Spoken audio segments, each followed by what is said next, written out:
government to actually have these jobs outside the country. The issue of health care as a challenge on his burden, that is Chief and Shah, later now converted into the Taifa model. The cost of living having been very high and the prices of food going with the basic item identified with food in Kenya, which is the gorogoro, rising from over 100 to 250. Having an unstable shilling, Honorable Speaker, having external borrowing that had gone overboard and stretched us in terms of physical space, inflation having been very as high as 9, and having a challenge with the relationship with the church, which was ongoing, having femicide as a challenge on his head, and many other things, including the sugar sector, which had completely died, walks in parliament and confidently confronts those issues one by one. That's a very great leader. In fact, when the president walked in the house, I was not sure how he would address the nation and parliament. But at the end of his speech, I was totally convinced that he's a president who is ready to confront the challenges that are before him and the challenges that are facing Kenyans.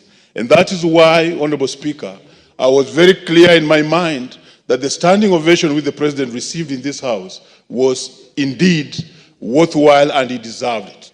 Because he spoke truthfully, he spoke rightfully, he did not hide any cards, he did not gloss anything, but confronted everything that needed to be confronted head on, including Parliament itself, on certain laws that it has not passed, especially the conflict bill. And also confronted the judiciary on how they deal with corruption cases. And that is why this House must not feel intimidated in any way that they gave the president a standing ovation. I'm a teacher of history and government, and there are presidents who have received standing ovations. One of the longest standing ovations, Honorable Speaker, was 22 minutes that one president in America received because of his good address in that particular assembly. But let me pick out only one because of time. That the confrontation the president tackled with or did with Shah and Chief was so good. I've gone to the villages and realized that the biggest challenge with Shah and Chief is the registration. That if we want to succeed in that sector, the truth is that we must make our people register. How do they register? The CHPs were sent 3 links. The first link was not working. The second link was not working. The third link is working. But unfortunately, they need bundles in order to register our people.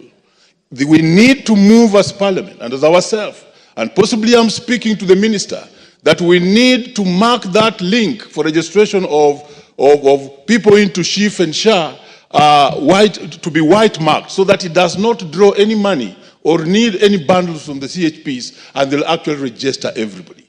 Once we register everybody, then we can confront the issue of, is it working or is it not working? So that's one area I thought that its confrontation was very, very correct. Another area the president confronted was education and CBC and the issue of employment of teachers, which I thought was very good, but we are now challenged with promotion. Honorable Speaker, between promotion of 45,000 teachers and them not being promoted is a letter by the CS in the Ministry of Treasury, which is blocking the Teacher Service Commission to actually use the money they have in A so that those teachers can be promoted. I will be seeking and asking this House that we do ask the Minister for Treasury, the CS Treasury Ministry, to actually allow the Teacher Service Commission to promote these teachers. With those many remarks, I want to commend the President. That was a great speech. Thank you. Thank you. The Honourable Nominated Member, Honourable Bishop Jackson Kosgei. Thank you, Madam Speaker, for giving me this opportunity to also contribute in recognizing and appreciating the State of the Nation address by His Excellency, the President of our great country. Allow me, Madam Speaker, to quote from one of the scholars about regimes and systems that rules and ruled the world. There is a university, a lecturer in one of the Indian universities, Krishna Udayasankar. he said about empires, quote, "No empire lasts forever. No dynasty continues unbroken. Someday, you and I will be mere legends. All that matters is whether we did what we could with the life that was given to us," end of quote.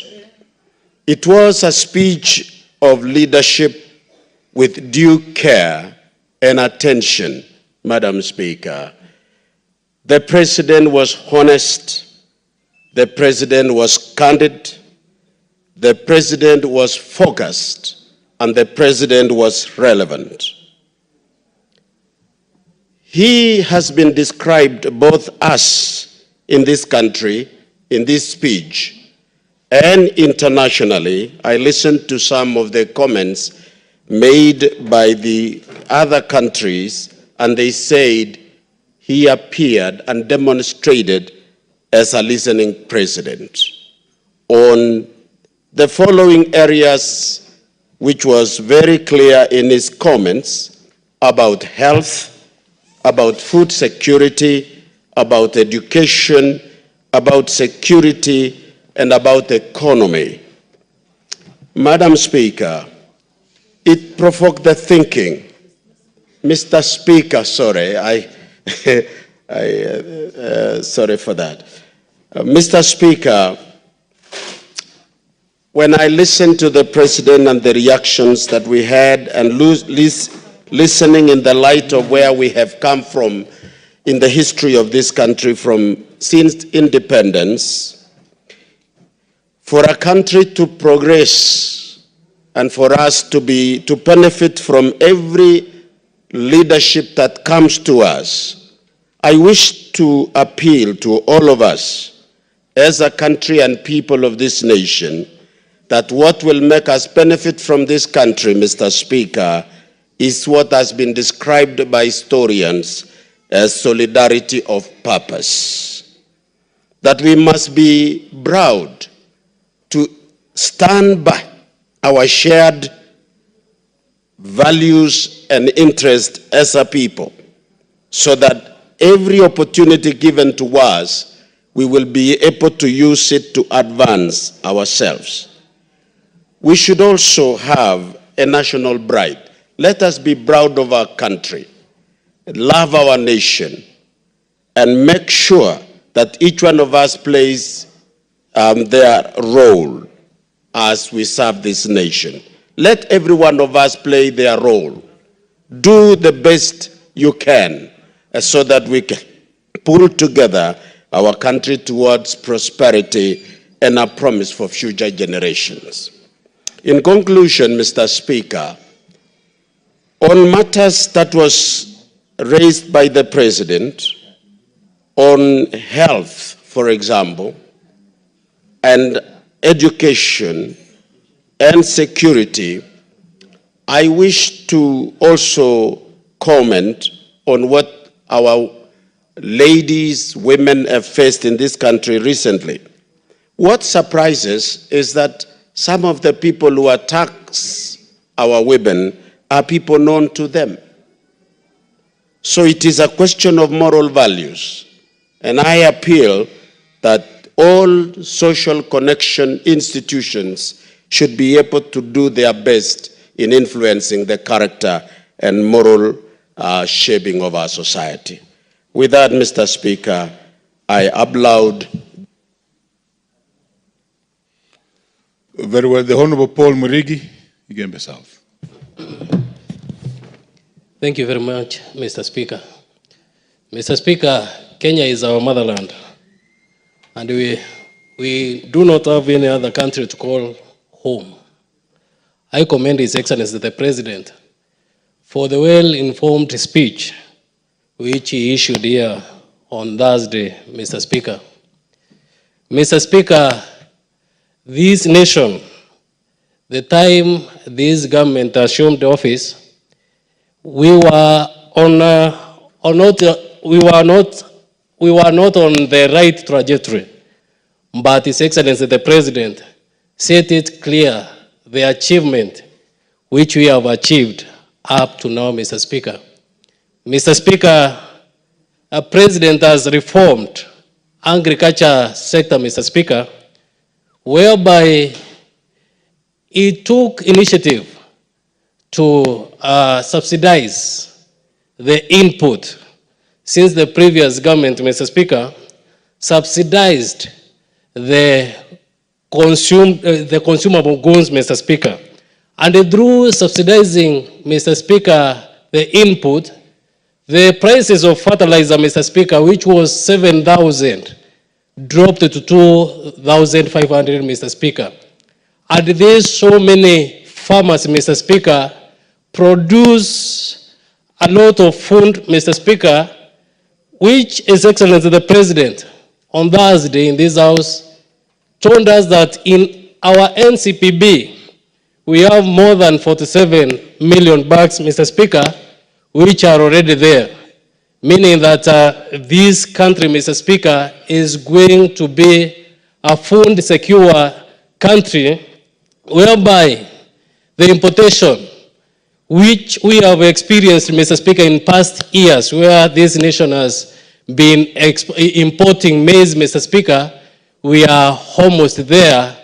We are almost a sufficient food authority nation, Mr. Speaker. Secondly, Mr. Speaker, His Excellency the President talked about a revival of the sugar factories, Mr. Speaker. 17 factories, Mr. Speaker, are already operational. And now, Mr. Speaker, Kenya is sugar secure or sugar sufficient, Mr. Speaker, whereby he informed us, Mr. Speaker, we are now on our way to export our sugar to other nations, Mr. Speaker, meaning that the money which was being used to import sugar, Mr. Speaker, will be utilized somewhere else. And also the dollar, Mr. Speaker, which we lacked, Mr. Speaker, when we were importing this sugar, Mr. Speaker, the economy of this nation is going to improve immensely, Mr. Speaker, since we will be exporting sugar, Mr. Speaker. It should be noted that also the employment of our young people, Mr. Speaker, many of them have been absorbed in these 17 factories, Mr. Speaker, and the upcoming 3 factories, Mr. Speaker, also will see many youths get employment in these factories, Mr. Speaker, meaning that His Excellency the President and thought well about this nation, Mr. Speaker. Since as a father of this nation, you must think how this nation would grow and put to an end the complaints of the citizens, Mr. Speaker. Honorable Speaker, His Excellency the President elaborated on the health care reforms, Mr. Speaker. And we have heard many testimonies from Kenyans, Mr. Speaker, who have benefited from the health care, Mr. Speaker, the just reformed health care, the Taifa care, Mr. Speaker. And most of the Kenyan citizens have benefited from this insurance. And it is my urge to urge all Kenyans that we get enrolled to this insurance so that you can benefit. It is an instant insurance which can benefit our people. So, Mr. Speaker, I commend the speech of His Excellency, and I know this nation, Mr. Speaker, is going to be secure. Thank you very much. Very well. The Honorable Suzanne Kiamba. Very well. Thank you, Honorable Speaker, for giving me this opportunity to also make a contribution to the President's speech. First and foremost, Honorable Speaker, I wish to appreciate 2 important things. One thing that I actually liked in that speech is the promise that there will be exemption of taxation to agricultural inputs. I hope that is implemented very fast because our farmers are suffering with very expensive inputs that has made farming unprofitable. Honorable Speaker, I wish that is actually reinforced so that we could actually have our farmers benefiting from the issue of farming, the business of farming. Secondly, I wish to appreciate the issue of the sugar, the incentive they were actually given, and now that the fact that we can have our own sugar, I think that is a plus. Nevertheless, I think I have so many questions to ask on the President's speech, and I wish these issues would actually be put into context. One, Honorable Speaker, I think the concept of SHA was very beautiful, but the implementation, as far as I'm concerned, remains a scam. Simply because you realize today the people taking the burden of SHA are the salaried people. Kenya is not made of salaried people alone. When they carry the burden of SHA without the big businessmen who are not in SHA, the informal sector, you're making the salaried person a slave. This is specifically discriminatory, and I do not know what they were hiring for. If this is a program for Kenya, we surely need to have everybody in board, and we do not only have the salaried people carry the burden of SHA. Secondly, Honorable Speaker, when we were in this house, I heard also SHA is a Taifa Care. How many things are being introduced outside this parliament?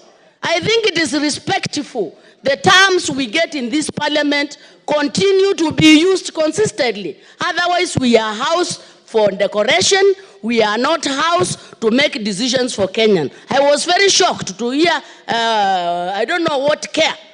While I knew very well we had SHA and we had the issue of chef, which we all knew. I think it is very demoting for people behind the curtains to go and start having other funny names, because it erodes the Kenyan trust. Because we wonder when those names were crafted, what else was actually crafted. On the issue of SHA, Honorable Speaker, you know, people are hiding. What benefits are getting to these people? There is a lot of, what benefits? A person who has dialysis, a family, is being entitled to shillings per session, 6,000 shillings. How much is a session of dialysis? Honorable Speaker, let's unpackage this, and let's not pretend that we are newcomers in Kenya. If you give somebody with dialysis 6,000 shillings for a family, what are you actually giving? That's a big joke. I think that needs to be reviewed. Honorable Speaker, the Andan in SHA must go out. If we have said Andan is corrupt, Andan is corrupt all through. We cannot have an element of Adan in SHA, and it's being covered up to think like we don't have Adan. We need Adan out of SHA, Honorable Speaker. And I think that is actually in order. Honorable Speaker, yes, my second point goes to... Order, there's a point over there.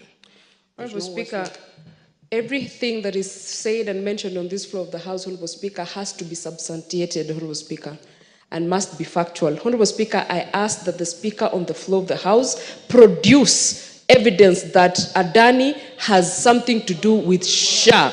Honorable Speaker. Honorable Speaker, I think that member must be very foreign. Order, Honorable Member, and the language in this House is not that casual. This is a House of order, House of rules. Members risen from his place and ask that you substantiate the issue of the relationship between Adani and SHA. Proceed or withdraw. Honorable Speaker, if I'm not reading right, one of the companies that is actually implementing SHA is in partnership with Adani. And it is all over. Honorable Speaker, I can actually bring that information if you give me time. Order, House of Records, could you proceed and name the company and produce the documents of that company and its relationship with the same? And the House of Rules and Order. Proceed with your speech. Proceed with your address. Honorable Speaker, I can see everybody's in arms because this House has decided that any other voice should not actually be heard. But Honorable Speaker, protect me. My second point, Honorable Speaker, nobody is against public-private partnership. And when we say we accuse Adani and the Kenyans rejected the issue of Adani, it is not issue of rejecting public-private partnership. Add the 100 minute. Yes, her time was taken away. 1 minute. Honorable Speaker, I need my God. Honorable Speaker, I think, Honorable Speaker, the issue of governance, I think the President talked about this, but recently, when we had what we are calling the broad-based government, what we are witnessing is a case where the opposition has joined the government. I can say practically in this house, we don't have a functional opposition because everything is becoming yes, yes, yes, yes. And I don't think Kenyans are getting what they should get out of the parliament. This is reducing the democratic space that the Kenyans have actually worked so hard to develop. Honorable Speaker. We can't block up. Yes, what's your point of order, Honorable Member?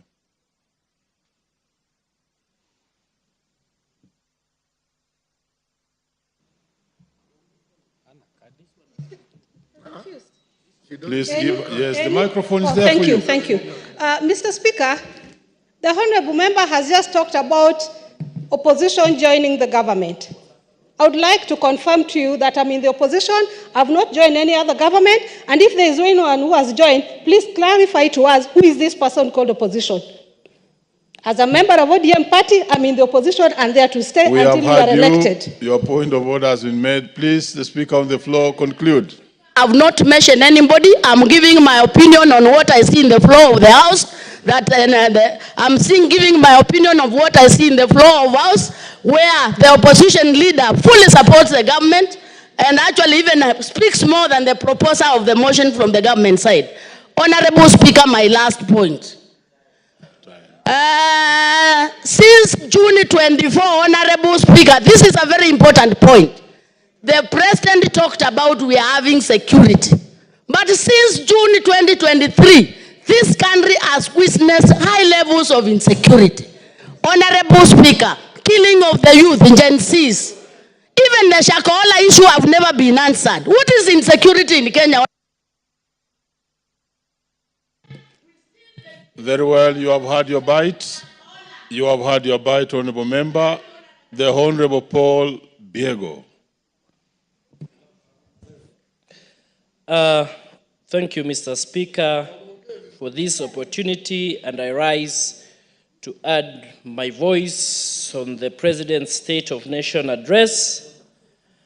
And as he gave his scorecard for the 2 years, he was very clear, and most importantly, he sold hope to the great people of Kenya.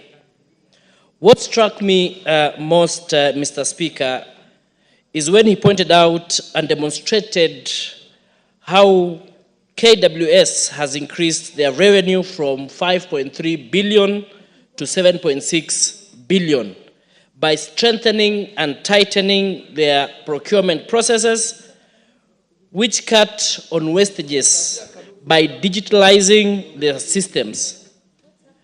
This is one parastatal, Mr. Speaker, that has done so well, and the template being used by them should be cascaded throughout the country to help institutions be self-sustaining. Mr. Speaker, he also mentioned so many gains, amongst them the shilling stabilization, which appreciated from Kenyan shillings 162 to the dollar, which is today at 129, reflecting a positive turnaround and upward trajectory to the economy. Mr. Speaker, issues to do with the economy is key, and he also mentioned the fact that inflation rate has come down. And I think I'm very happy about that, because the inflation from 9.6 to 2.7 is very impressive. Mr. Speaker, he also mentioned about the employment of 56,000 JSS teachers. We take note that in a record 2 years, no other government has been able to employ 56,000 on permanent and pensionable status. And alongside that, Mr. Speaker, I've taken note of the building of the JSS classrooms, over 11,000 classes across the country. Mr. Speaker, it is also notable to know that in agriculture, the sugar factories have been revived. 17 factories are operational, and we shall be self-sustaining very soon. So it is remarkable. And on the issue of corruption, the fight on corruption, he actually gave zero tolerance and asked Treasury to adopt the e-procurement services. And it is I'm happy and notable that 20,850 services are being currently offered digitally, which is something to be proud of. Another thing, Mr. Speaker, that I am happy of is that each arm of the government was called out, e.g. this House, Parliament, on the issue of conflict of interest bill, and the judiciary on the issues of delayed cases. I'll also take note about the SHA Shiv and the Taifa Care Health Care Services, and I call upon Kenyans that it is a new product which I see and believe that it is going to be very good. Let's give it some time. And as many members have said, and as he also said, is that it is very important for us to tell our people to register themselves so that they can enjoy using these services. Notably, also, Mr. Speaker, is the trips that the President and his entourage makes to overseas that I think has bore a lot of fruits. The bilateral agreements and MOUs has shown that the labor force we are now exporting will help and assist in the growth of the GDP.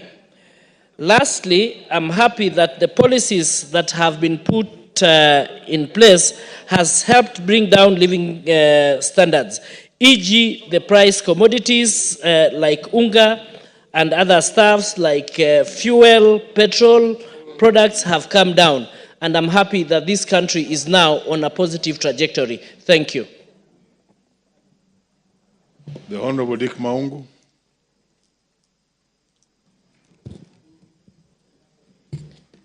Thank you very much, Speaker, for the opportunity that I may also be able to add and contribute on this important address to the nation.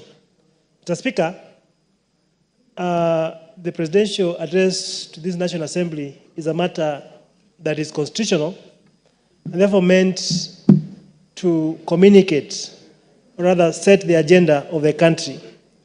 And the whole country was waiting anxiously to hear what message the president had for this country.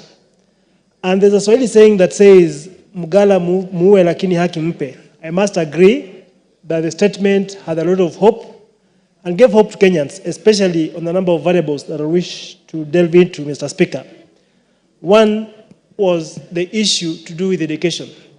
Mr. Speaker, it is a fact that this regime has done extremely well in matters education, because as much as we have had challenges, but teacher management, especially recruitment of teachers, it's a plus that we should all be able to uphold, Mr. Speaker. Mr. Speaker, to date, this government has been able to recruit close to 56,000 teachers. We'll go in to address the huge shortage we've had, teacher shortage that we've had. And I believe that this is an issue that we all should be able to applaud, an issue that we should all be able to really appreciate, Mr. Speaker, because previous regimes, one thing that we heard was that teachers were only employed at the rate of only 5,000 per year, which was purely replacement. And therefore, the step this regime took to employ teachers was bold and very bold indeed. And therefore, I must applaud the President for that. Mr. Speaker, one issue that has become of concern of late is the issue of femicide that has taken place in our country. We are in a situation in a country whereby we find that people no longer have respect for life. People no longer have respect for human life and more so human blood. People are being slaughtered like chicken. People are being killed left, right, and center. Mr. Speaker, when the President talked about femicide, I wish he was able to expand it to include other areas, Mr. Speaker. I come from a region where of late we've had serious issues of insecurity, whereby people have been cut with pangas, with chokers, some even shot, Mr. Speaker. And I wonder what has become of us as a nation, because people no longer have respect for human life. People no longer have respect, for human life, Mr. Speaker. And therefore, as you talked about femicide and the insecurity we have, how I wish that it could have involved other insecurity that we face as a country, and maybe direct the necessary agencies, the Ministry of Interior, to really move deeper and see what is the root cause for all these insecurities we have, Mr. Speaker. For example, Mr. Speaker, in the last 2 weeks or so in my area of Luanda, we've had serious murders taking place, and this has all to do with insecurity, Mr. Speaker. And therefore, I must applaud that, but call for more action on the issue of security, Mr. Speaker. Mr. Speaker, there is the matter of Adani and our airport. It's a fact that the Kenyan airport and JKA that we are so proud about is not an airport of great significance as compared to others whenever we visit out. And it is true that Kenyans are yearning for a new airport. It is true that Kenyans will wish to have a state-of-the-art airport that is commensurate, or rather pairs well with other international airports. But the matter at hand was the person who was supposed to do the PPI, the Adani deal, Mr. Speaker. And this is where Kenyans had an issue. I particularly had an issue with Adani because of issues that we've read before, what we have gathered before, and what has been said about Adani. And therefore, I must applaud the President who came out strongly and actually agreed with Kenyans that Adani should actually, the tender or the PPP should actually be cancelled. And therefore, to me, that was a great thing, Mr. Speaker. And I believe that let us have a new person who can do the PPP. Lastly, Mr. Speaker, I must confess that I've not been very keen on the she issue, Mr. Speaker. And recent testimonies from my people is that they are now beginning to appreciate what this scheme has. It is more inclusive, it is more accommodative, and therefore I must say that I'm now deeper inside compared to before, Mr. Speaker, because I actually didn't support SHA. I actually didn't even know what SHA was as much as we passed this law in this country, Mr. Speaker. But I found it more accommodative. I found it more inclusive, and therefore... The Honorable Hilary Kosgei.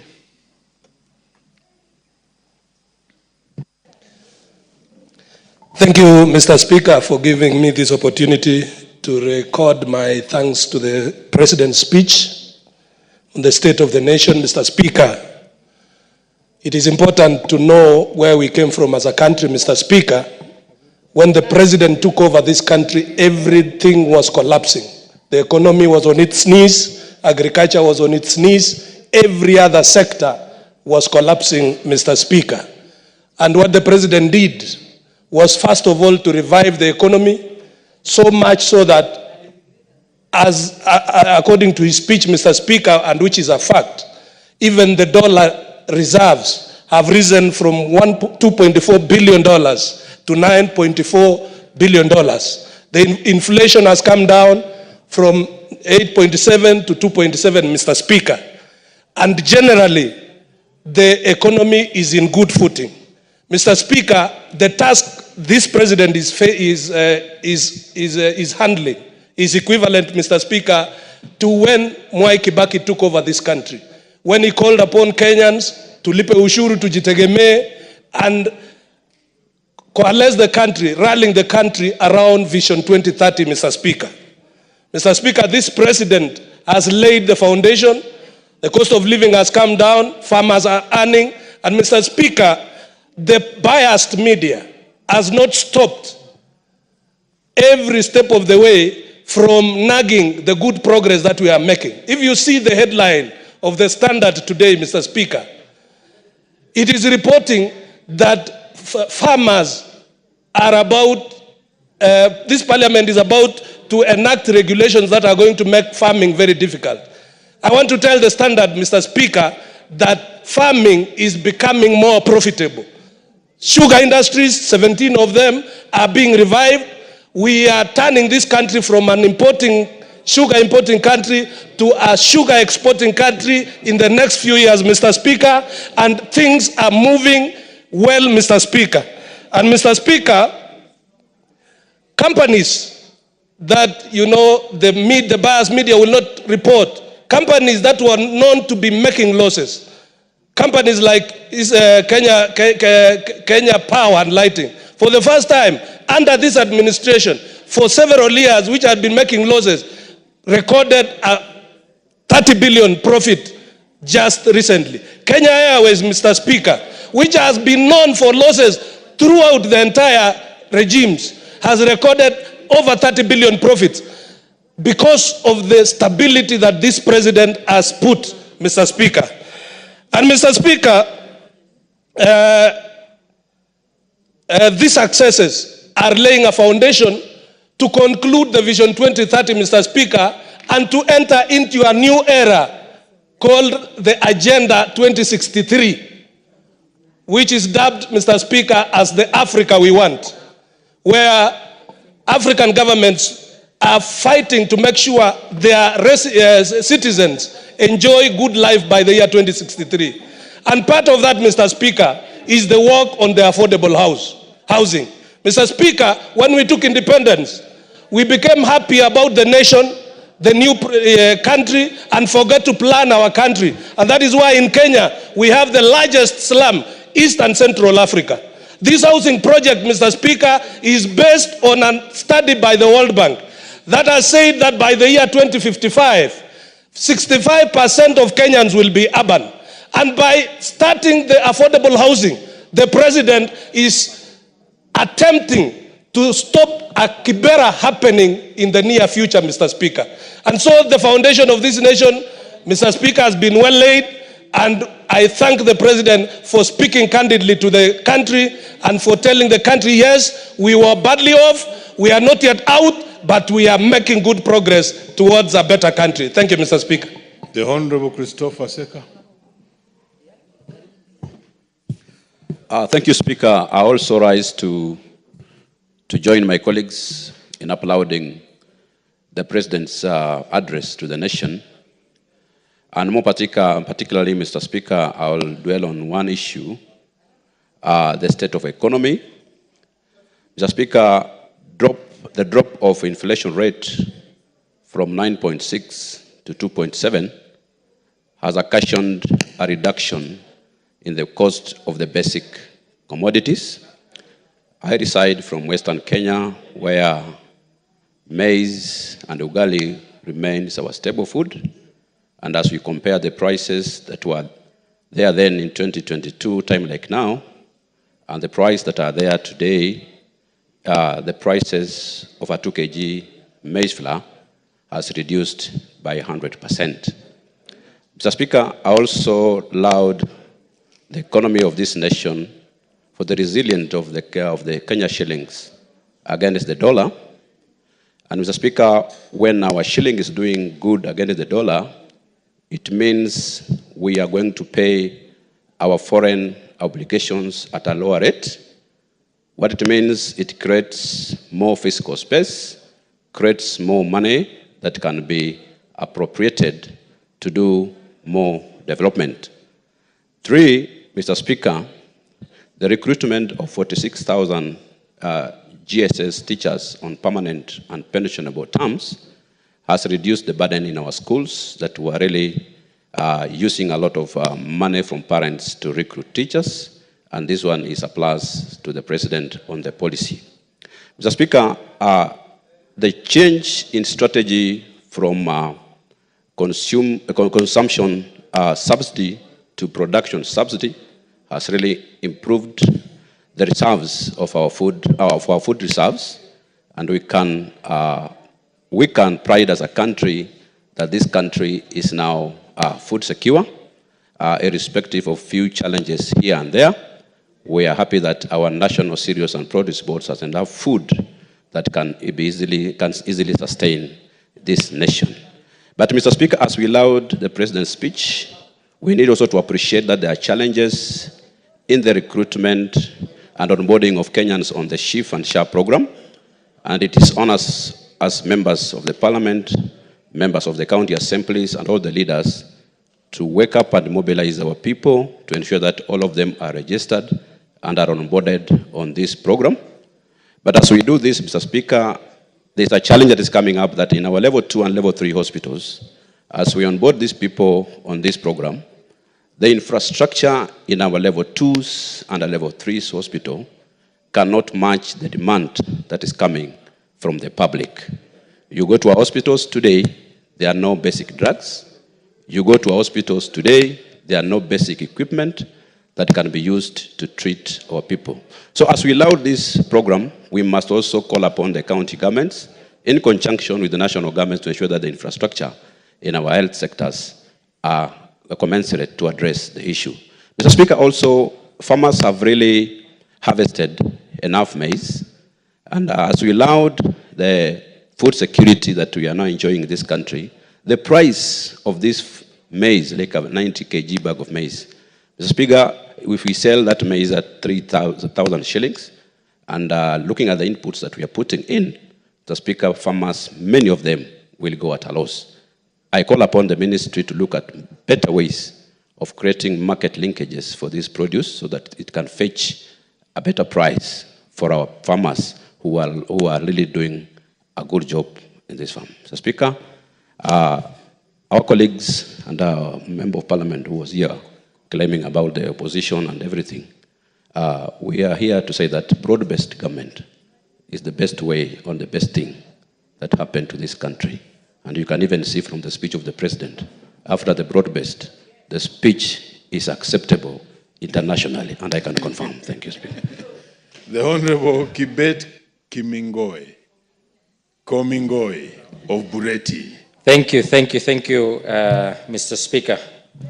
First, I want to appreciate the President in his speech for having captured very well the mood of the nation and also asking questions.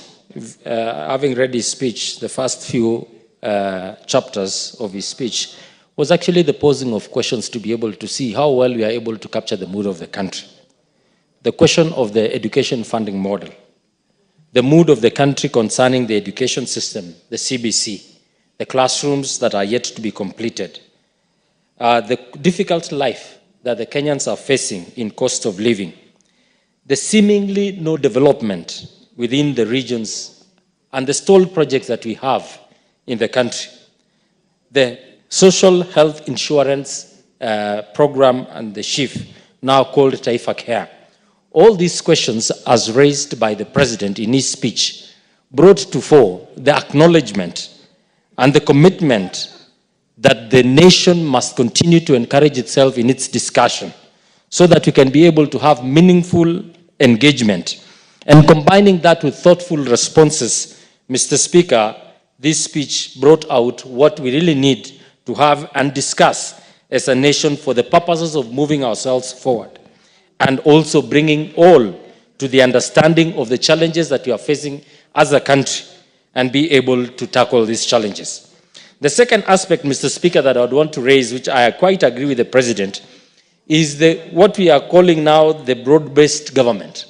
The broad-based government is actually the inclusion of all for the purposes of serving all, and that all may be brought on board to secure both this nation in its economic endeavors, the social fabric of this country to be intact, and even the political ideas, not only to be able to agree, not to merge ourselves and be uniform, but to be able to agree and move forward this country for the purposes of all of us benefiting from the programs and the policies of the Kenya Kwanza government. I quite agree with the President that what is good for the nation is also good for each and every section and ethnic community and every region of this country. So therefore, moving forward, we need to harness our efforts and our vision together to be able to build one nation. Mr. Speaker, the question of food security and the stability of our rural economies, we will realize that for us to be able to move our rural economies, we must be able to invest more on agriculture. The sugar sector, as had been pronounced, that 17 factories have been revived, And soon we shall be sugar sufficient, ready to export even sugar. I think we should move also to other sectors of our economy. I have in mind the question of tea production in this country, that we should be able to harness and bring together our farmers and be able to continue to look into the effects of bringing together the agricultural policies to be able to support our farmers, especially in the tea and coffee sector. The tea industry, Mr. Speaker, some factories are old as the Mzungu days. And the government should be able to look into all these aspects to be able to improve them, modernize them, so that our people may be able to grow tea that benefits them. That the efforts and the determination of our farmers may be able to come through as money in their pockets. Mr. Speaker, especially coming together with coffee, the insecurity that is happening within the coffee regions, especially the theft of coffee, there must be integrated policies on security to our farmers and their produce so that they can be able to secure their products. I have in mind, in my constituency, Mr. Speaker, there is a coffee farm, coffee pulping station that was invaded. 2 people were killed. Yes. And for that purpose, we must be able to harness and bring together all policies to secure the farmer, the produce, and the livelihood of the people, so that we can be able to continue to secure the lives of our people. Today, they'll be having a fundraising together for the funeral expenses for this. Very well, the Honorable Gadambi. Thank you very much, Mr. Speaker, for this moment you have granted me so that I can do my contribution in relation with the State of the Nation address by our able President, William Samoei Ruto. Mr. Speaker, let me go direct to the point. The most impressing point for me when the President was addressing the nation is the matters of food security. Because this country had gone a lot of challenges. The whole country, Mr. Speaker. Therefore, when even the President himself, when he took over this government and made sure that there was also decrease in prices of fertilizers, it has really assisted farmers on the ground. Therefore, most of the farmers have confessed for having high production of food in their farms. We are now expecting even the Minister of Agriculture to assist the farmers so that we can get even good pricing for the food and the produce from their farms. Another main point which His Excellency raised in this Parliament, it was the matters to address the job which is a big issue in relation with the youths in this country. And Mr. Speaker, I found it very encouraging when His Excellency has gone beyond this nation, made a lot of partnerships with different countries, and therefore we have found so many jobs even outside the country. It has also motivated us single constituencies, members of parliament, because in our respective constituencies, we have had a lot of short courses. We have TVET, where we have really grown a lot of skilled youths. Therefore, we really appreciate the issues of overseas jobs, which His Excellency has led in different countries, and we are now seeing the fruit, because even yesterday, Mr. Speaker, the CS for Labor, Dr. Mutua, was in Nakuru County. And I think majority of people to benefit might be coming from my constituency in Joro, because I had trained so many youths through short courses. And on the point of also creation, so that we can encourage more youths, we really appreciate also the action by His Excellency the President to ensure that we have increment on employment of teachers, because in this country, there was a big baggage that there were so many trade teachers, but employment has been a thorny issue. Therefore, We appreciate the action the president made, that so far we have over 56,000 teachers already employed. And we are also expecting January 2025, the next new year, we are expecting more 20,000 teachers to be employed. I also, on the point of also job creation, in relation as we appreciate the creation of jobs in outside countries, we are also challenging the National Employment Authority to ensure that these poor youths are not also burdened by the employment agencies when it comes to the matters of the commission. Another point which I really appreciated when the president raised, it was the matters in relation with the public universities, where we have had a lot of challenge. Most of the universities have really undergone a lot of challenges. We have seen even some institutions actually dying. Therefore, I appreciate, because one of the beneficiary institutions is Egerton University, where I come from. And lastly, Mr. Speaker, what I also expected is Excellency to say, which actually it might have been forgotten.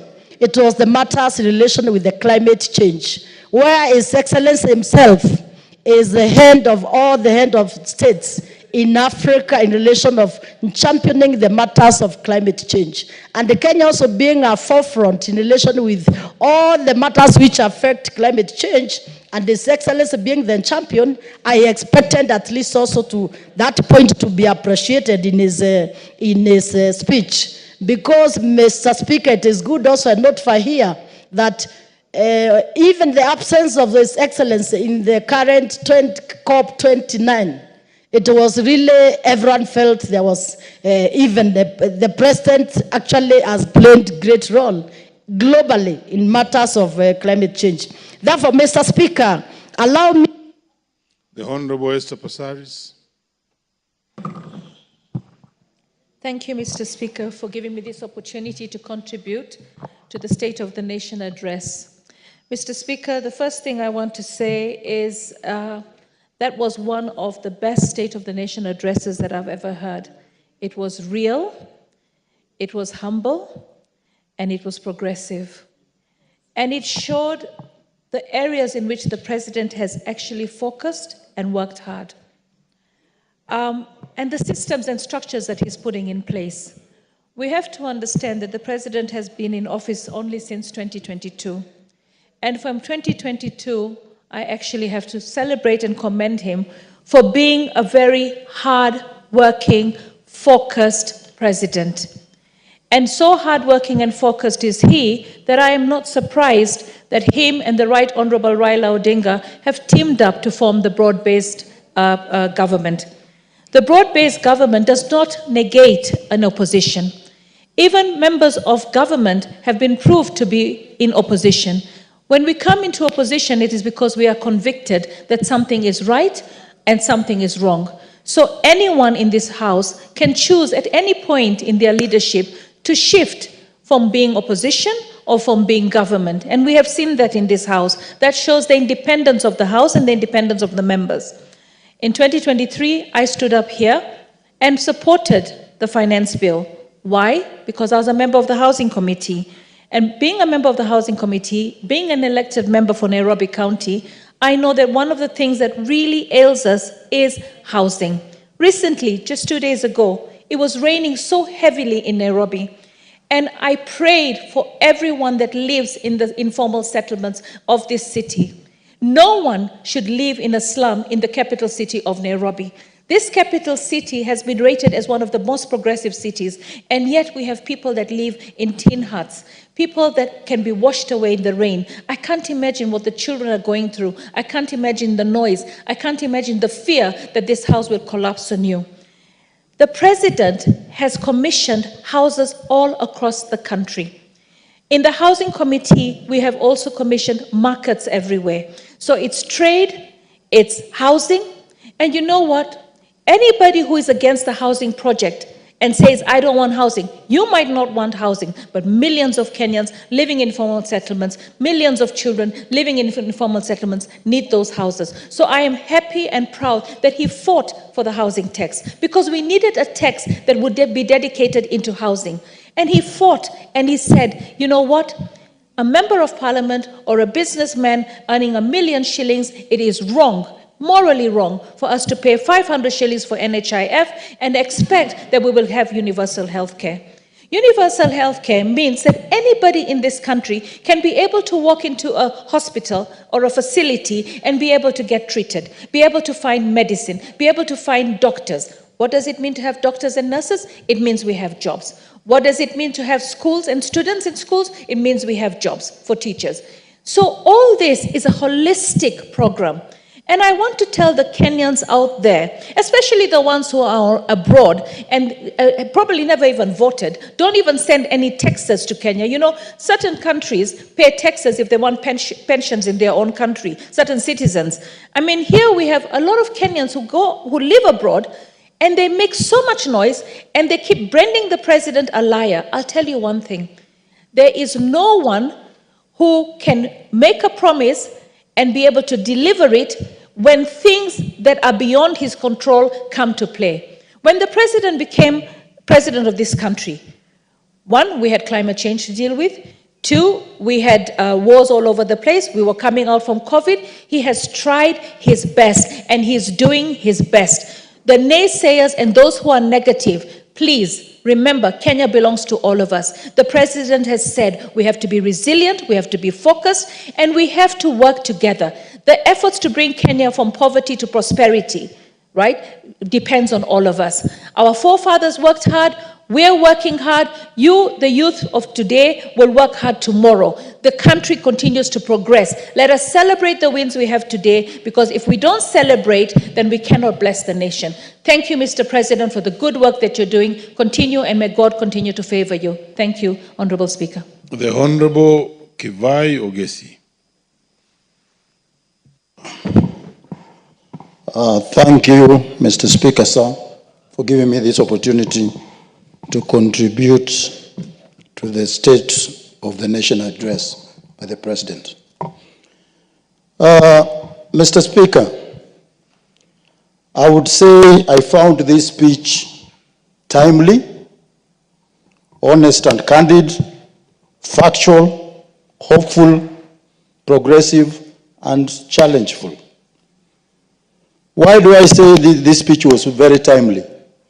It is at the time the President was delivering this speech, the nation was very expectant. The nation didn't know whether to go left or right. This was a speech that the President gave hope to the nation, told them where we are and where we are going. Why do I say the speech was honest and candid? If you look at the preamble of the speech, the President started by acknowledging very many things. He acknowledged the fact that people out there are suffering. He acknowledged the fact that people are losing hope. And he himself said that he knows that, he understands that, and he's striving to do something about it. Why do I say that this speech was factual? All across the entire spectrum of the speech, the President was speaking on a topical matter and giving facts. For example, in the area of agriculture, the President was able to give facts on almost all aspects. The issue of fertilizer supply and subsidizing agriculture, we all know, we all have seen. Mr. Speaker, sir, I'll give you a very good example where I come from in my village. My neighbor, who hardly harvests a bag of maize every time the harvesting cycle comes around, was able to come to me and tell me that she harvested close to 15 bags from one bag. And I asked her why. And she said, because of the fertilizer, this time round, she was able to apply fertilizer both at the planting season and the top dressing season. In that same meeting, there was another gentleman who was seated next to me. And he said, oh, the government supplied us with stones and rocks.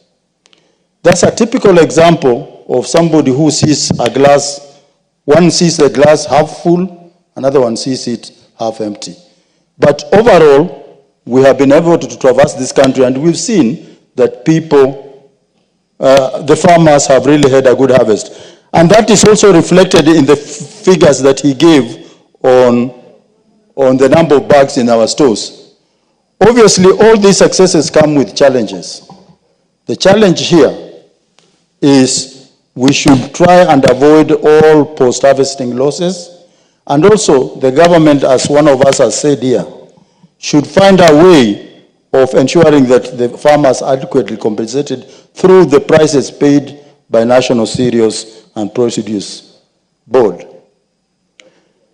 On the economy, again, facts are out there. If you look at the rate of exchange, some of us who have studied economics keep on wondering why the Kenya shilling is resilient. But it's not out of nowhere. It's out of these macro and microeconomic policies that are being pursued by this government. Inflation rate, nobody can argue with that, it's factual. Foreign exchange reserves, this is critical. Because if we don't have foreign exchange reserves, we can't import. But the cover that we are now having on foreign exchange in the central bank is very encouraging. Facts on education are there. They have been enumerated here. In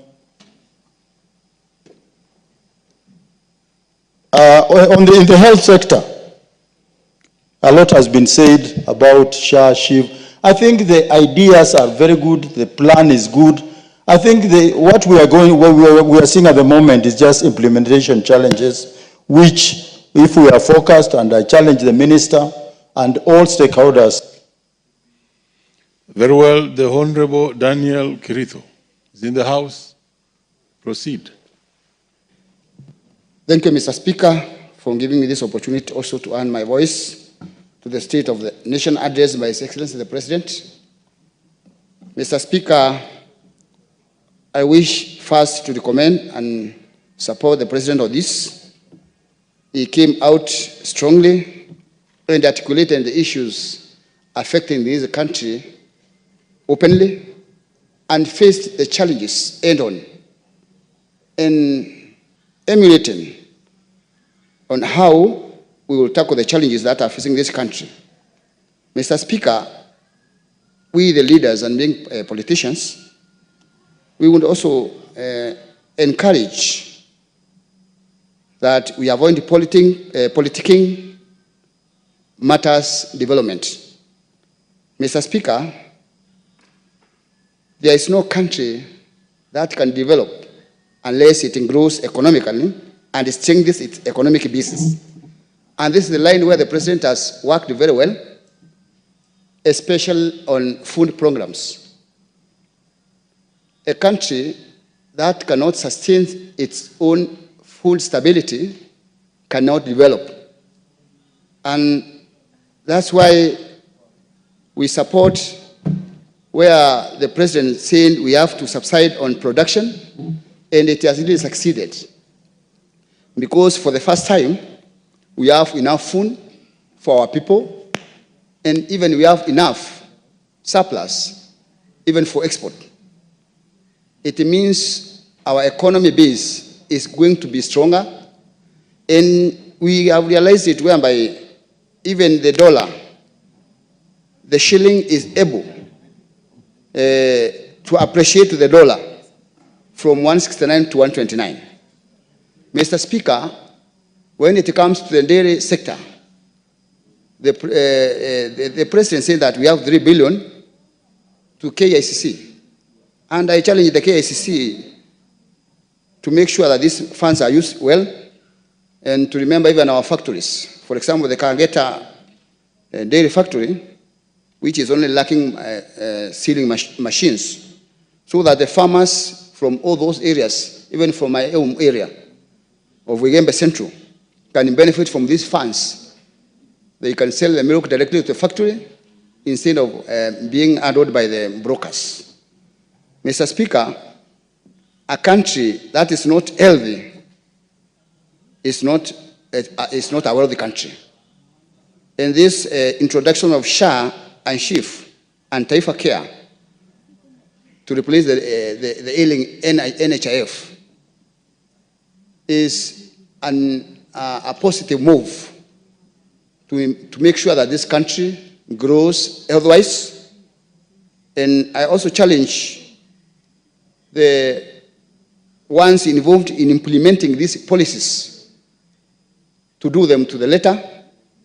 And I'm happy that the government has taken a step to make sure that we bring it to the grassroots and educate our people on the importance of registering in these schemes of SHA and SHIF so that they can benefit.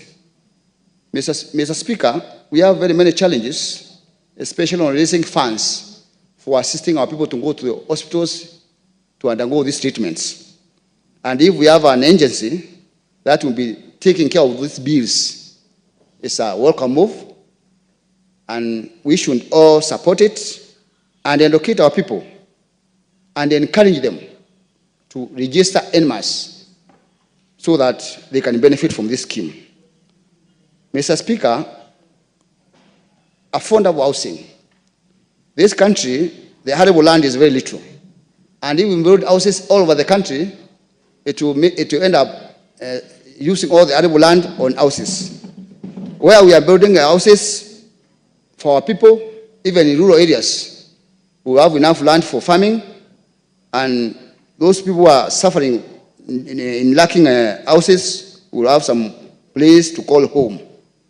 Mr. Speaker, on security matters, I congratulate the DCI, because in Igembe Central we have an insecurity last year, whereby one gentleman, Kimathi, was killed, and yesterday, last week, all the killers have been arrested. And I brought the case here in this parliament, and the statement was given.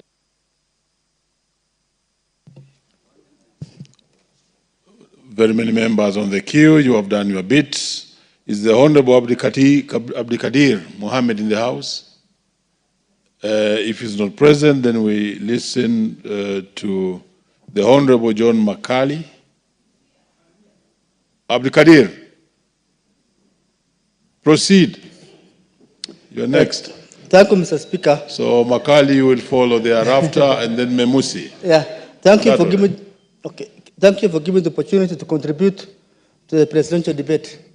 Mr. Speaker, to start with, I think the president did well to cancel the Adani deals. But there's one problem. We know in this country we cannot raise enough internal revenue, and we can no longer borrow huge amounts of loans or money to develop. So if we need development, I think BPP is the right way to go.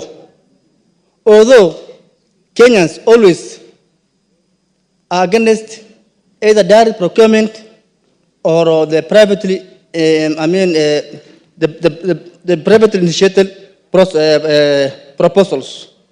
That's the problem. They always think that whenever something is privately initiated, that's something for that somebody somewhere is pushing for it so that they can gain. So PPP is the right way to go. If you cannot borrow any more loan, or if we cannot raise our internal revenue, there's no other way that we can develop. On the issue of SHA that the president spoke about, the problem with SHA is that the transition has been hurriedly done,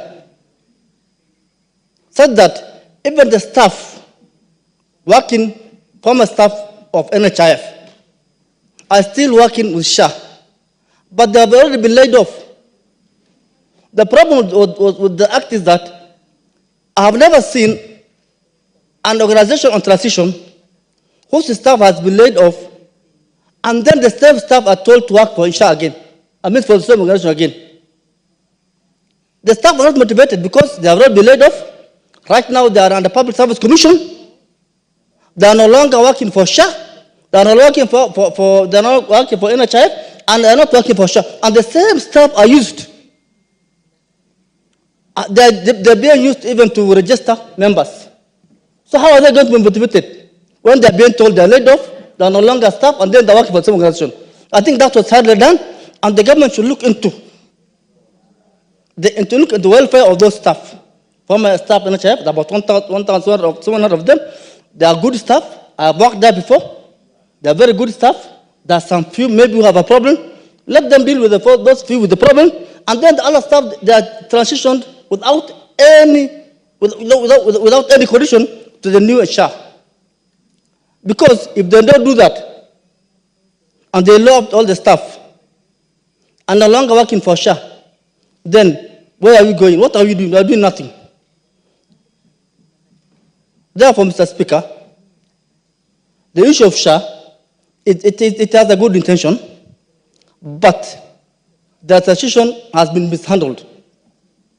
Such a way that right now, they don't have any staff, and they are trying to use the staff that they laid off. Thank you, Mr. Speaker, for giving the opportunity. I do support the presidential address. Very well, Makali. Thank you, Honorable Speaker, for the opportunity to also contribute on the President's speech, being the third since this regime came into office. Mr. Speaker, I must say that the President, in coming to this House to deliver the State of the Nation address, answered one of our key principles of national unity, and that is constitutionalism.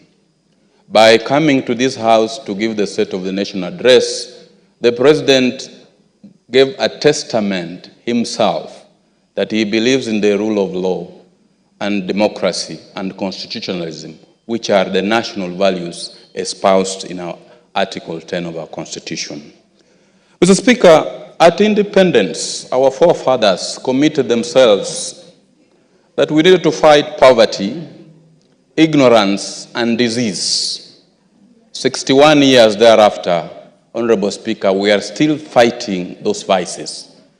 And in my contribution to this speech, Honorable Speaker, I wish to analyze the President's speech in the light of those three vices, which we committed ourselves at independence to fight. The President in his speech is very candid that we must ask ourselves very, very critical questions. And one of the critical quotes which he has put in his speech is that, are we really listening to Kenyans? And he has said critically that listening is a full-time occupation for us who have been given positions of leadership by the people of Kenya. And he's asking ourselves, when we go back to our people, what will they say about us? Do they have money in their pockets? Do they have the education that we promised? Are we really a society that is living to the expectations and the promises which we made to our people? Poverty is still with us.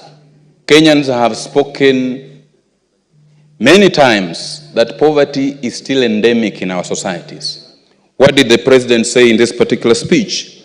He said the country is committed to get economic freedom. And from this particular speech, I was delighted, Honorable Speaker, that I come from a sugar zone. Our farmers have really suffered. From 2022, we've been fighting to ensure that we have economic freedom, to ensure that our farmers put their money in their pockets. It was heartening, Honorable Speaker, to learn that all our 17 sugar factories are now operational, and that we are no longer going to import sugarcane. But that is not where we have reached, your Honorable Speaker. We still have a journey to go.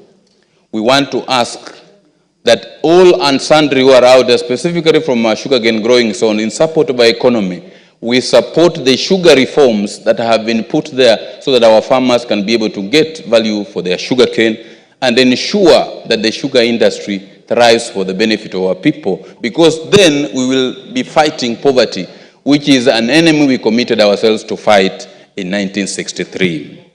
The second issue is disease. Honorable Speaker, I have had occasion to look at all the manifestos that were lodged by the political parties when we were convincing people to vote for us to form government in 2022. Each of them was committing themselves to universal health care. Honorable Speaker, this House has passed 4 critical bills that will bring into play the universal health care. We have challenges with SHA chief. People are making comments. People are complaining. But we are saying that we are on the right path. What we will want to ask of our people, as the president has implored, is patience. All these teething problems that are with us in terms of transition should be sorted. And we want to ask our technocrats in our ministries, please don't let the president and the people of Kenya down. Please let us strengthen this social health insurance scheme so that our people can get health care. Because every day we are receiving calls about people who want to receive medical care and they can't afford it. Then education. We are fighting ignorance.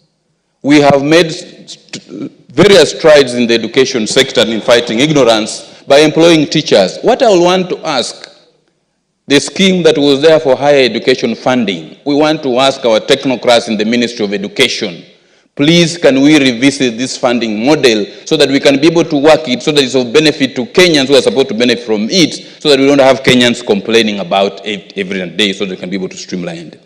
But ultimately we ask Kenyans that we are one nation. We need to support the leadership. No. Many members are queuing. You have done your bit, the Honorable Memusi. Thank you, Honorable Speaker, for giving me this opportunity to also add my voice in support of the President's speech. And let me start by saying that the speech, Honorable Speaker, was inspirational. A speech motivated and gave hope to most Kenyans. Honorable Speaker, the speech showed that the President is in touch with the people and the issues that affect them. Honorable Speaker, the President's speech was a thoughtful response to the issues that affect the people of Kenya. But above all, Honorable Speaker, the speech gave a clear picture of a leader who has a plan. For a very long time, Honorable Speaker, this country has been mismanaged. It has been mismanaged by leaders who borrowed without caring, knowing very well that it is not them who are going to think of paying what they've borrowed, but the next regime. This country, for a very long time, past regimes have not thought about the increase of population. We are now facing unemployment that is threatening the security of this country. The issues that Kenyans face today are not a creation of this regime.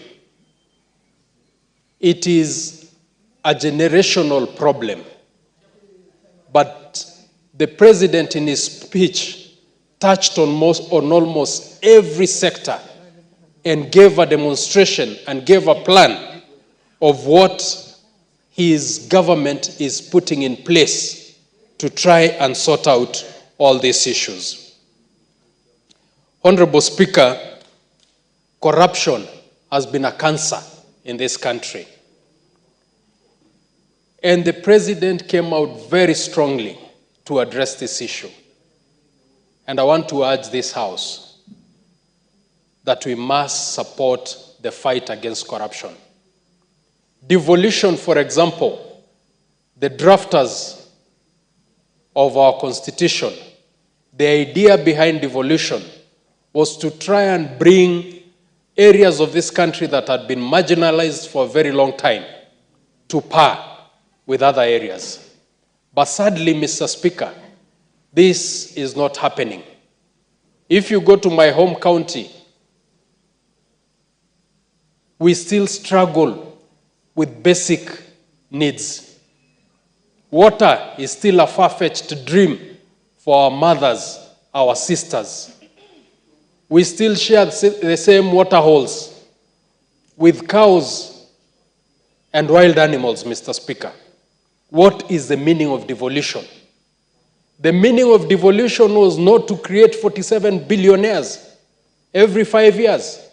That was not the meaning of devolution. The meaning of devolution was to bring those areas in this country that were left behind to try and be par with other parts of this country. There are parts in my constituency where a child will grow and become an adult without ever seeing a tarmac road.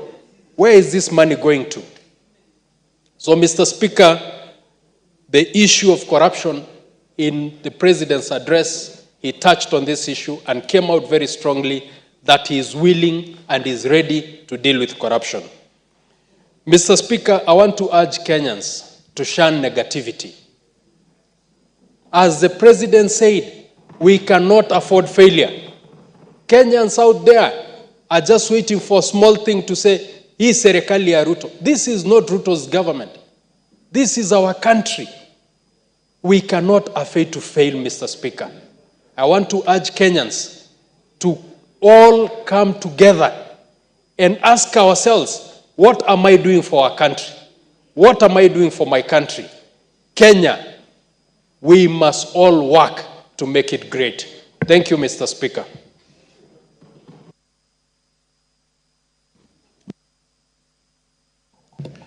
Thank you, Mr. Speaker, for the opportunity to contribute on the presidential address, which was delivered in this House, Mr. Speaker. First and foremost is to thank His Excellency the President on the speech which touched on Kenyans. I would say it is a masterstroke of the issues touching on the lives of Kenyans. Mr. Speaker, the President admitted and gave his concern on the issues raised by Kenyans. And I would say that he has listened to Kenyans. But we want to ask also those Kenyans who have made so much noise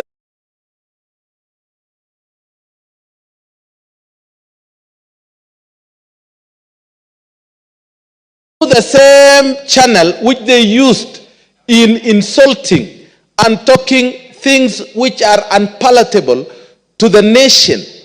Mr. Speaker, I think it is time we culture ourselves on the wordings we use in this country. It has gone all the way to the pulpit now. Now, where are we going to save ourselves in? Can we ask the members of the cloth to really make or become sober and look at this country as a country where we need unity and we need to be one? Mr. Speaker, I think it is their turn to talk about it now.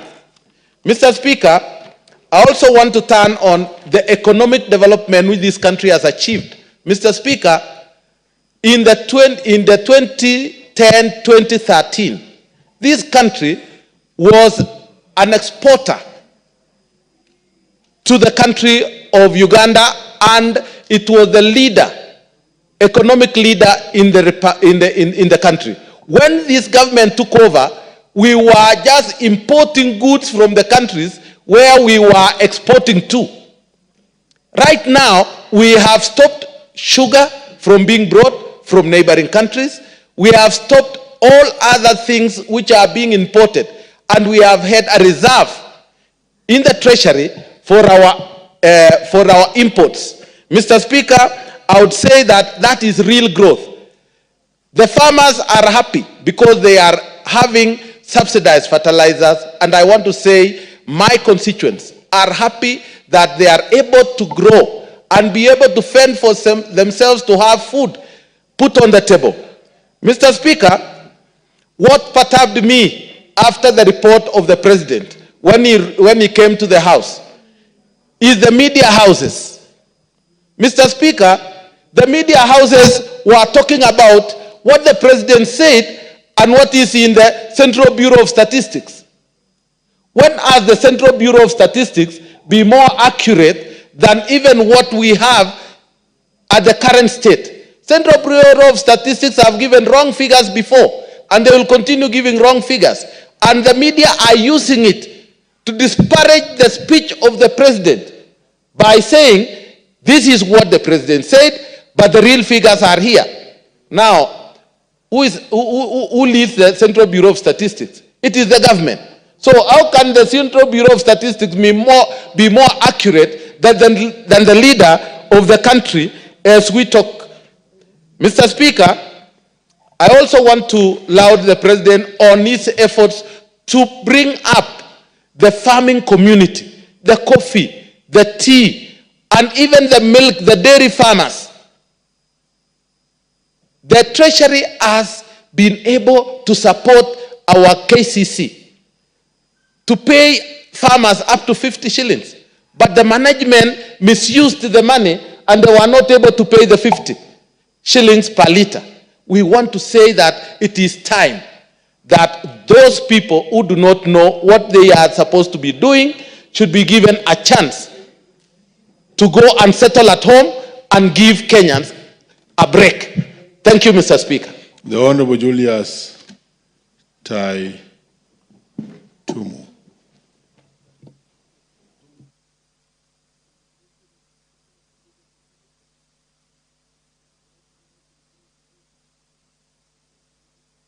This country for the candid. Is the honorable member on the mic?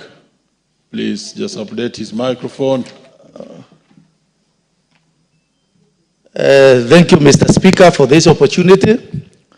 Let me also join the rest in congratulating the President for the candid statement on the address of this nation on Thursday last week.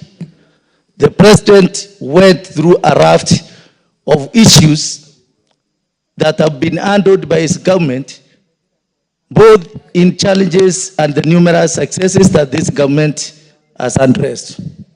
Mr. Speaker, let me single out the education sector. When this government came into existence, this country was in dire need of teachers, particularly in the junior secondary school sector.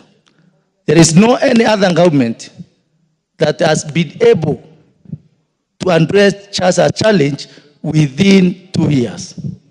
Mr. Speaker, in 2023, this government employed a whopping 56,000 new teachers, 10,000 as permanent and pensionable, and 46,000 on the contract. This year, the teachers who are on contract, 46,000 of them will be transitioning to P&P come January next year. That is a big stride that requires to be supported by the entire citizens. This year, we are aware another 20,000 teachers are in the process of being recruited as interns, whom we are urging the government, maybe by next year, July, after the budget, they should also transition to permanent and pensionable teachers.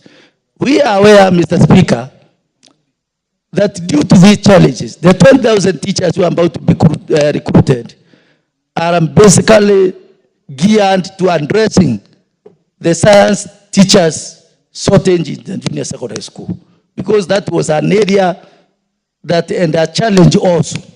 And the TSC, in their own and through the advice of other stakeholders, they have realized that that sector needs to be addressed. The other area that the government is working on to address is the challenge of unemployment in this country. The Department of Diaspora Affairs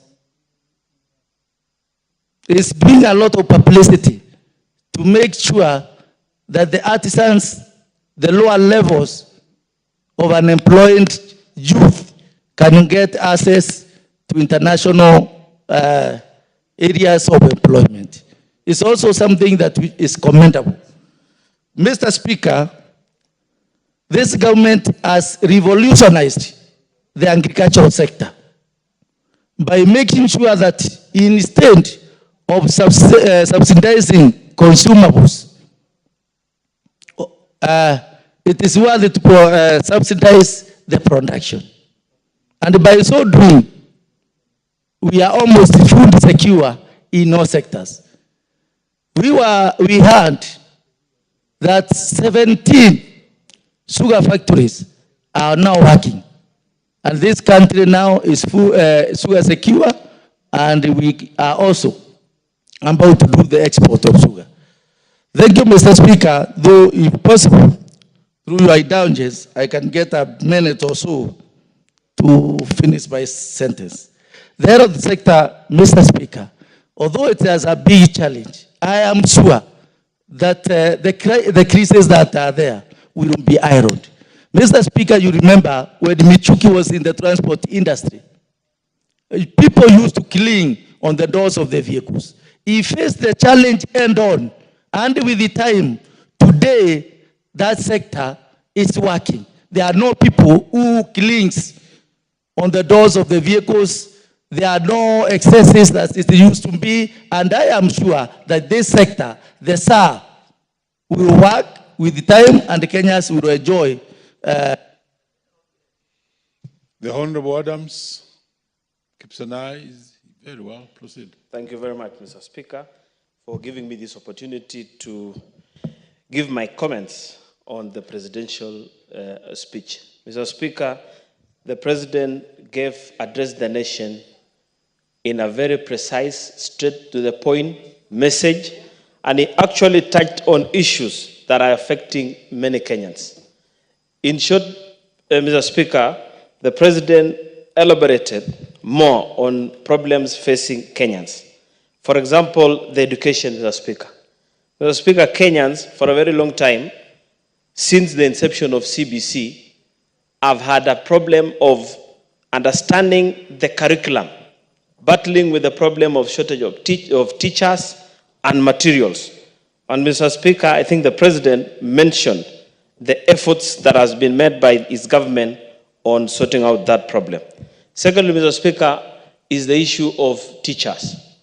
You know, as a country, we have a huge population of school-going children.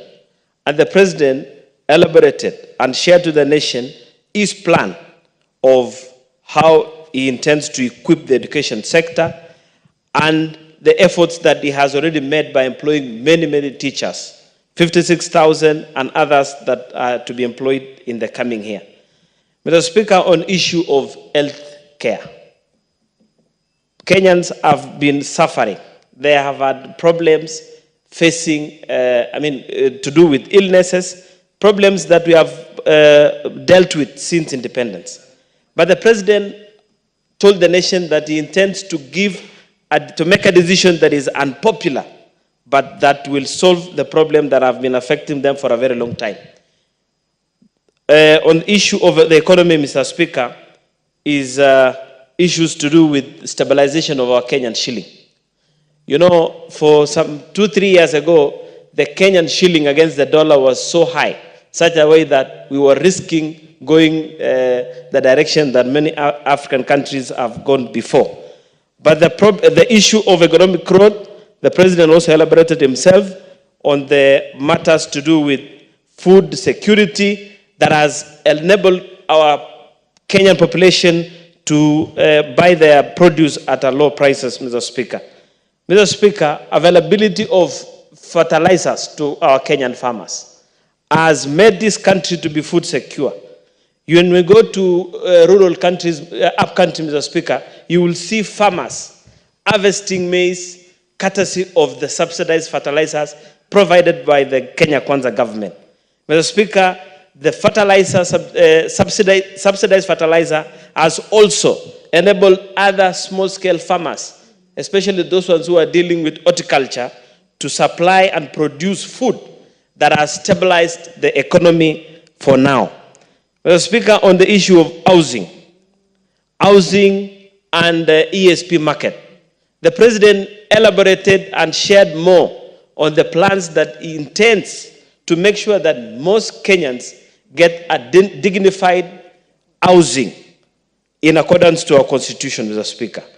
And in return, most young people are getting job opportunities from the said projects. When you go to any urban sector, any urban towns within our country, you will see many young people getting engaged in the affordable housing projects and the market where our small-scale farmers and traders will be able to get a place to do their business, Mr. Speaker.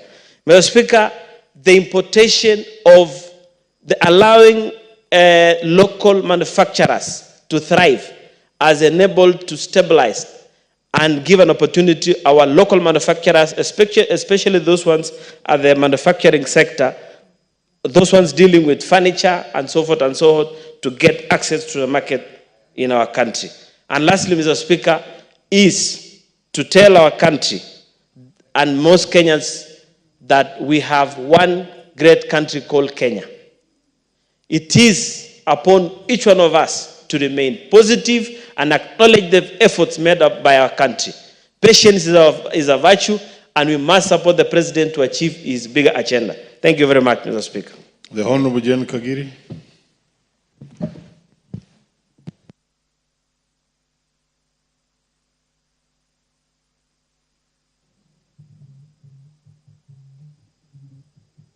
Thank you, Honorable Speaker, for giving me this opportunity to contribute to the State of the Nation address. Honorable Speaker, I would want to start by appreciating that the President indicated that he's a listening President. And as he went on with his speech, it confirmed that true to the word, he's actually a listening President. Honorable Speaker, I would want to start with the mention of CBC. To many of us in this House and outside there, Honorable Speaker, we would want to assume that CBC is not working in this country. But recently, Honorable Speaker, I visited Mombasa. And when we took a boat ride and got to the middle of the ocean, the captain asked who was ready to dive into the water. 3 young boys shouted quickly that they are CBC students and they know how to swim. They gladly jumped into the water and swam and later got back to the boat. That, Honorable Speaker, should confirm to us that the students benefiting from this curriculum are actually growing and progressing as they should. Honorable Speaker, to us what we need to ensure is that we give them the required facilities as well as ensure teachers are available to guide them through their education. Secondly, Honorable Speaker, I appreciate that the President took time to mention the reality of this country. Honorable Speaker, we are still heavily in debt, and we need to appreciate that things are not the same as they should be. We would want a lot of development, but just like in our houses, when we are in debt, there are some things we have to sacrifice because we are not able to provide things as they should be done.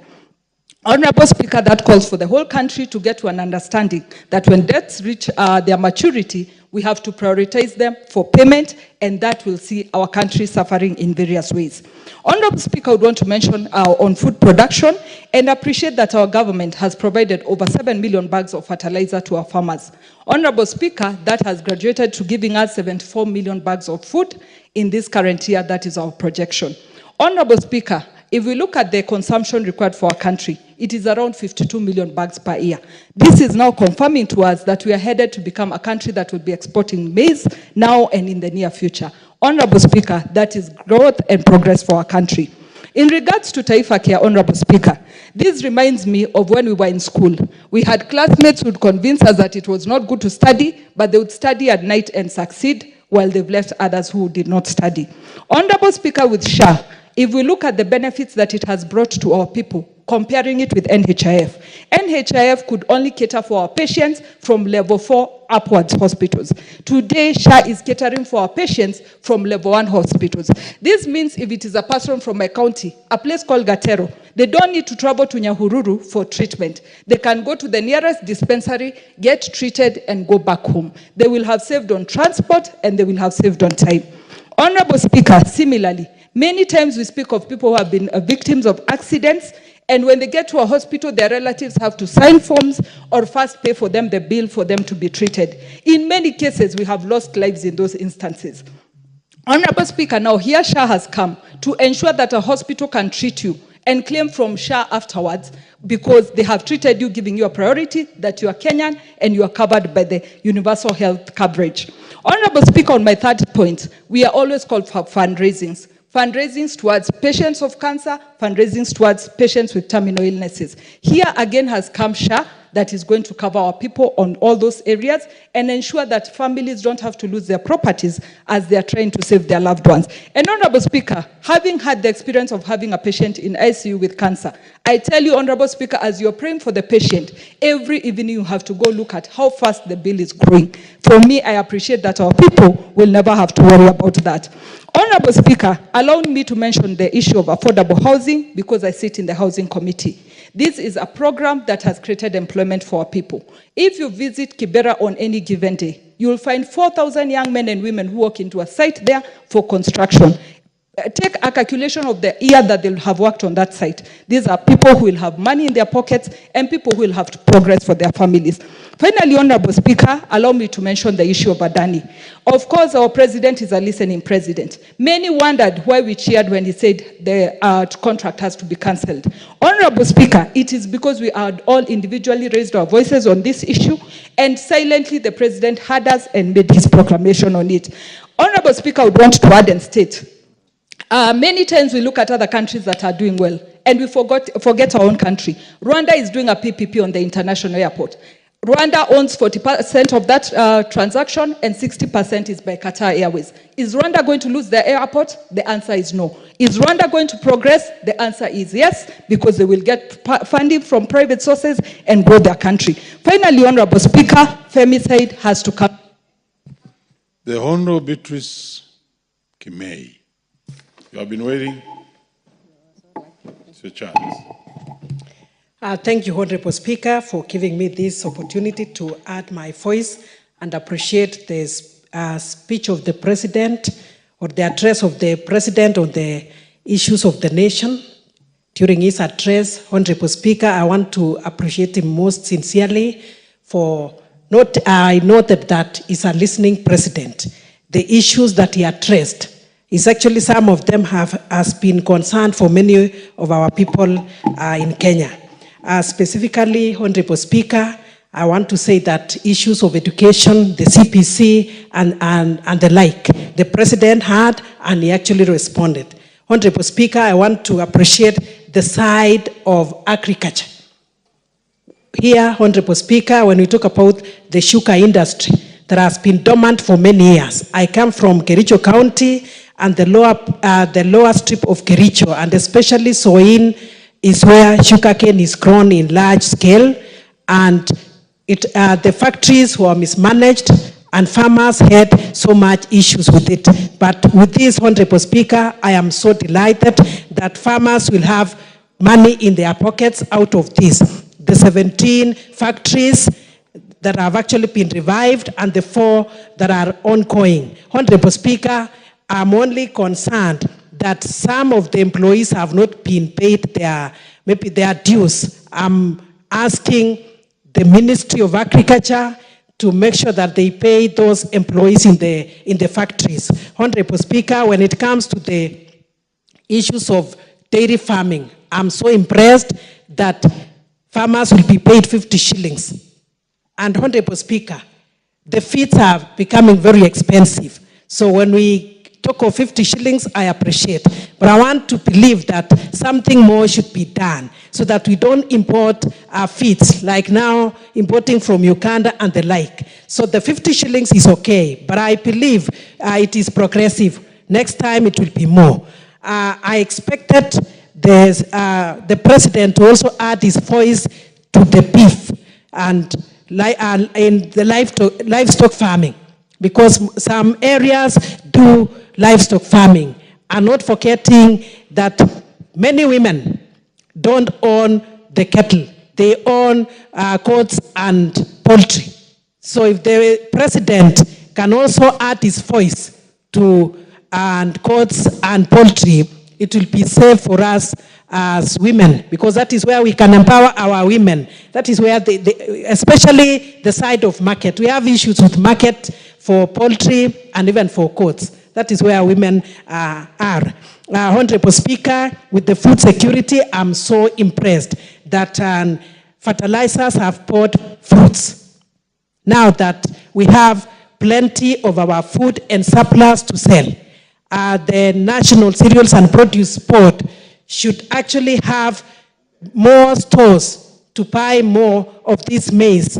And we should also look for market outside this country, so that in this case, we are not going to bring the price down from 3,500 shillings. Farmers expect more from this. At least that is how we can be safe in this country. And that is how farmers can get money in their pockets. However, Honorable Speaker, I would also ask that in the cases where the farmers we have the middlemen who are exploiting the farmers. That is now where the National Cereals and Produce Board comes in. However, we are not only concerned with the maize, we also have other food products that farmers should engage in. Honorable Speaker, I cannot conclude without talking about the sexual and gender-based violence. I appreciate the President in a very special way when he talked of that women are not second-class citizens. So in this period when we are having activism against gender-based violence for 16 days, I want to thank the President, but I pray that we will have the gender office in hospitals, not in the police stations, because that is where and everything should cycle. We have victims and the survivors who may not be able to go to the police stations, and even when they go to the police stations, they are not treated well. But in hospitals, that is now where counseling is done. That is even where everything else that is concerned about the specimens and... The Honorable Kitilai Olentutu. Thank you, Mr. Speaker.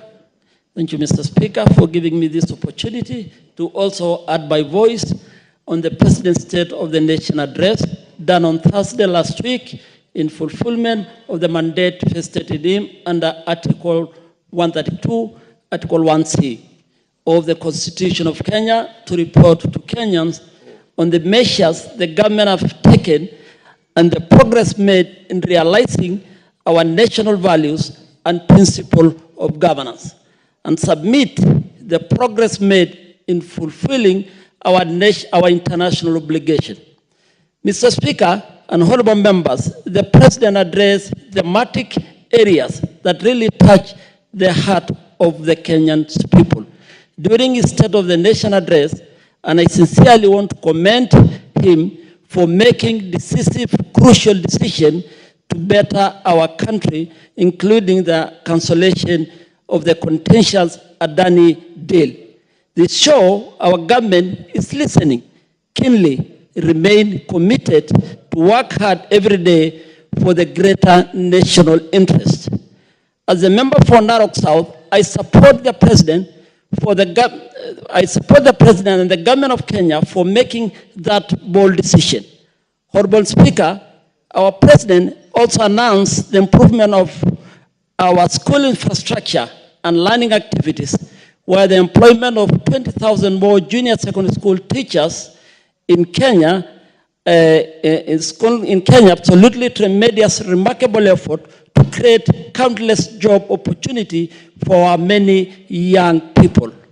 Honorable Speaker, we also encourage the government of Kenya to fast track quick construction of more classrooms in JSS school, thus ensuring there is smooth transition of our students come January 2025.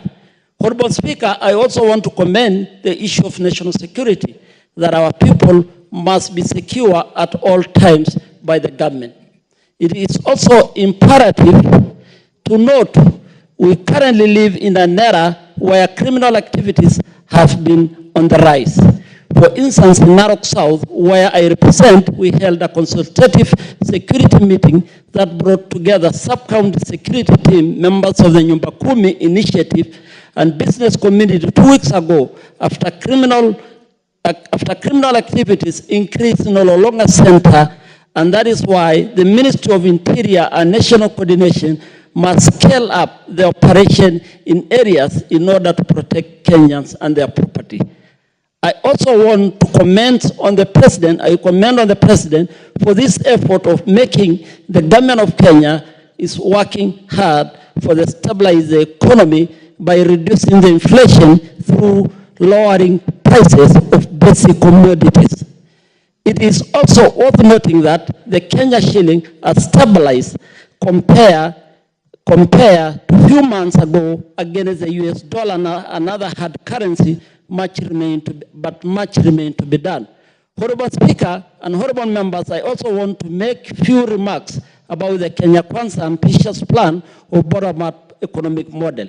Our president on Thursday last week addressed passionately about the need for Kenya to attain food security through modernization of KCC, and I want to request the government to continue pumping more resources to these cooperatives so that our farmers in Kenya, more importantly in the livestock keepers, benefit directly. Honorable Speaker, it is well known that livestock keeping is of course the main economic activities in Narok, Kajiado, Samburu, Garissa, and many parts of the country, and we must empower our farmers through KCC. For those few remarks, thank you, Mr. Speaker. The Honorable Cynthia Muge has been waiting. Where's the Honorable Cynthia? Very well, then let's have the Honorable Manyo. Thank you, Mr. Speaker. I quickly just want to also say that the speech was good. My prayer is the implementers or handlers of those bestowed authority to do their work. I hope they will do it, because in a country where we have other people malnutritioned and others look well fed, we must strike a balance. The president mentioned so many crucial things in his speech. Where I come from in Busia, we are having a dwindling or going down sugar companies that are closing down because of poaching. And this has come because of delayed pay and also poor pay. So frustrations that have been facing farmers across the country. I hope this is the end of it. The president mentioned about also building a few sports academies. I happen to be in a sports committee, and this has been on for over a decade. I just hope that it will finally roll out this year, because we do not want to call the president a liar anymore. And because of also employment, the young people, things that have been happening, I hear other people have been taken abroad to work. We need the foreign affairs sector to be publishing this yearly. Let us know how many people from every region have been employed, have benefited, how many are women, how many are people living with disabilities, and generally just striking a balance where we do not feel like other tribes are bigger or better or more dominant than others. And in his speech as well, there were so many other promising things. I have heard one or two people say they have been treated without pay, without being asked to pay in hospitals. I just hope this is happening across the nation, because if this is happening, even me, I want to go and try and testify. So we lack people who also talk good of what has happened through this regime. So that's why so many Kenyans are asking, where exactly is this happening? Where is this good happening? So we need also to see and verify where exactly these things have started rolling out, and where it is not good, we say no. Like Adani, I don't know why the president cancelled something that was not there. If it was not there, then why was he cancelling? And if he cancelled it before it happened, then that is a good thing as well. Thank you, Mr. Speaker. Very well. Honorable Cynthia is now here. Please just take a bite of 3 minutes, and then we shall give one more honorable. We're just recovering our time. We've gone late today, and then we close. Thank you, Honorable Speaker, for giving me the opportunity to comment on the President's address to this Honorable House. Honorable Speaker, I can describe the address as coming from someone who is not only concerned but compassionate, Honorable Speaker, and a very empathic leader, Honorable Speaker, who listens to the people. Honorable Speaker, following the President's address to this House, he was able to aptly elucidate, Honorable Speaker, the gains and the milestones that have been able to be met by this government, Honorable Speaker. Honorable Speaker, in the President's words, Honorable Speaker, it is clear that he has the heart to be able to sort out the issues and the problems that are ailing this country, Honorable Speaker. And he was actually able to ask the hard questions, Honorable Speaker, by himself. And the asking, Honorable Speaker, tells you that he has been listening to the people and he has been keenly following what is happening, Honorable Speaker. And I was specifically impressed, Honorable Speaker, by the fact that he said that we are not where we want to go, but we are in the process of going there and we are no longer where we were before. Honorable Speaker, he addressed very important issues and I want to touch on 4 of them, Honorable Speaker. The first one, Honorable Speaker, is on the housing program. I am one person, Honorable Speaker, who never paid attention to the housing program until I went to the ground, Honorable Speaker, and saw the impact of this particular housing program. Honorable Speaker, we have counties that are called the bread baskets, Honorable Speaker, including Nandi County. And when I went there, Honorable Speaker, I kept looking at the land sizes and the fragmentation, and I saw the importance, Honorable Speaker, of paying attention to this housing program. Honorable Speaker, I want to urge all the Kenyans to be able to pay attention to these houses. I have gone to the website of Boma Yangu, Honorable Speaker, and actually gone ahead to save and commit to be able to buy one of those houses. It is the houses, Honorable Speaker, that you would never find it for the cost and the price that the government of Kenya is giving. You would never find a studio going for 980,000 shillings or 840,000 shillings, Honorable Speaker, in this country. You will pay a lot more than that. In Kapsabet, Honorable Speaker, where we have one ongoing, I am actually booking one that is 3 bedrooms. Honorable Speaker, the 3-bedroom one goes for 2.8 million. Honorable Speaker, you would never find a house that goes for 2.8 million, a 3-bedroom. It doesn't matter where you go, but you will never find it, apart from government, Honorable Speaker. The President, Honorable Speaker, spoke to the issues of cost of living, and he was able to elaborate that, Honorable Speaker, and we can then start appreciating, Honorable Speaker, the gains that this government has been able to make. He spoke to the issue of corruption, and I want to say, Honorable Speaker, that this is a game changer. As soon as we're able to sort out the dragon and slay the dragon called corruption, this country is going to do better. We are going to have seamless services, we are going to have efficiency in government, and we are going to have even the youth of this country benefiting from things like the e-procurement, Honorable Speaker.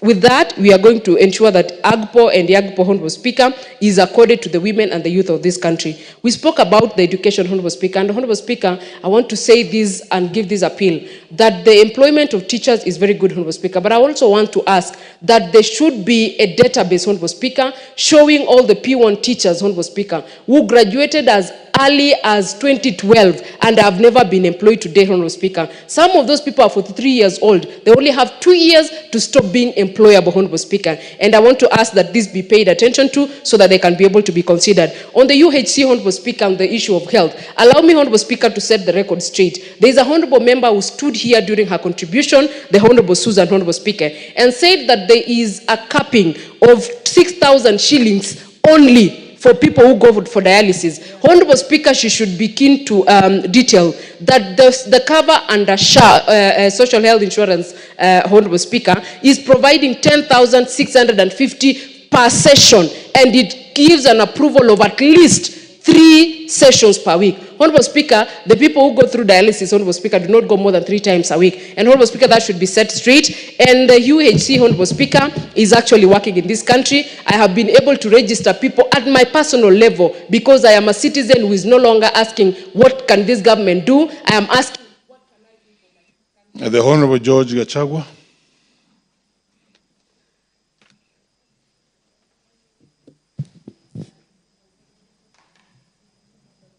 Thank you, Mr. Speaker, for allowing me to contribute to this presidential address to the nation on matters going on in the country.